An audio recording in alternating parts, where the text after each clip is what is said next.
Zimbabwe's former president, Robert Mugabe, has died at the age of 95. That news was confirmed by current President Emmerson Mnangagwa, who mourned him as an icon of liberation. Mugabe was Zimbabwe's first post-independence leader and held on to power for 37 years. But during that time, he ruled that country with an iron fist, crushing dissent and destroying the economy. He was forced to resign by the military in 2017.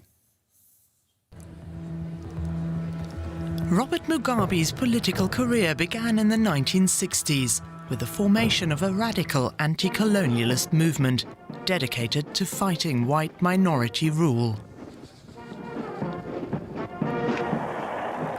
After Zimbabwe became independent in 1980, elections were held and Robert Mugabe's ZANU party won by a landslide. Mugabe became the country's first black prime minister, striking a tone of reconciliation and forgiveness despite his militant past. But hopes for a peaceful political transition weren't fulfilled. Political tensions and violence between Mugabe's supporters and political opponents persisted. Government forces were responsible for killing thousands of civilians.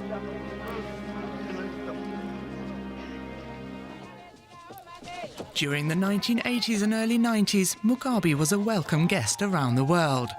But by the mid-1990s, the once venerated freedom fighter was attracting international criticism for his increasingly autocratic rule. White farmers were driven from their land by Mugabe's supporters. Dissent was violently quashed. Opposition leaders were intimidated and beaten. There will never be a regime change here.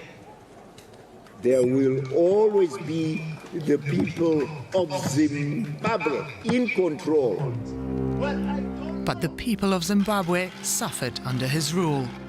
When Mugabe ordered a purge of Zimbabwe's slums, entire neighborhoods were razed to the ground, and up to 1 million people made homeless.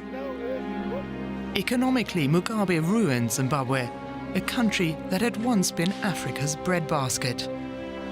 While his people were starving, Mugabe celebrated his 91st birthday with a lavish party, costing a reported $1 million. He once said that only God could remove him from office.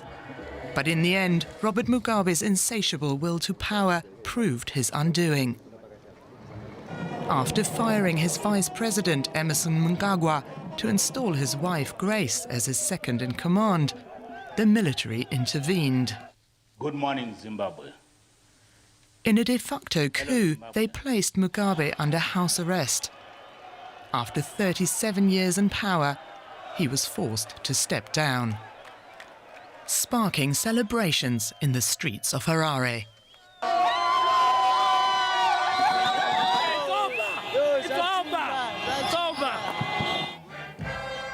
Some, especially in Africa, will honor Mugabe's legacy in the fight against white oppression.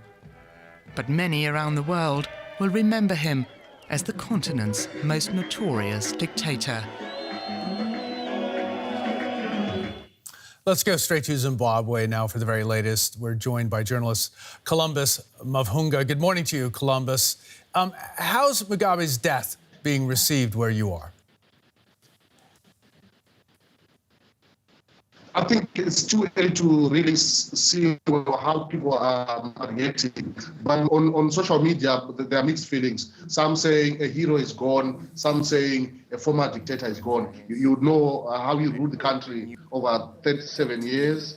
And like what your report rightly said, from being a hero to a zero, others are saying he ruined the economy. He had inherited a very rich economy, but when he left, things were bad and are still bad. Columbus, you mentioned the reactions on social media. Zimbabwe's current president, Emmerson Mnangagwa, taking to Twitter as well to confirm Mugabe's death. Interestingly, he writes, "It is with the utmost sadness that he announces Mugabe's passing." He also calls him an icon of liberation who dedicated his life to the emancipation and empowerment of his people. Looking at that, do you think Mugabe is going to be remembered more as a hero rather than as a dictator? I think it depends on who you talk to. Others still see him as a hero. Others see him as a hero that helped other African countries to get liberation, like South Africa. Others then also would say it became a burden to countries like South Africa because we now have people migrating to South Africa and other countries looking for economic or political refugee. So Mnangagwa might say he's a hero, but at some point they were no longer friends, like when he deposed him in 2017 riding on the army. Can you give us an idea of how Mugabe's death is likely to affect the country's political situation, its stability? I think not much will happen politically, but I think it's a time for those who were pro him, that some of them who are in exile, to then try and reconcile with the current regime. You would know that there are a number of former ministers, senior government officials who are in exile, who are riding on this to say, okay, we had our misgivings, or we didn't agree with you, Mr. President, the current one. They really now want to come back to Zimbabwe and restart their political career again. Columbus Mavhunga for us from Zimbabwe. Thank you so very much for that this morning.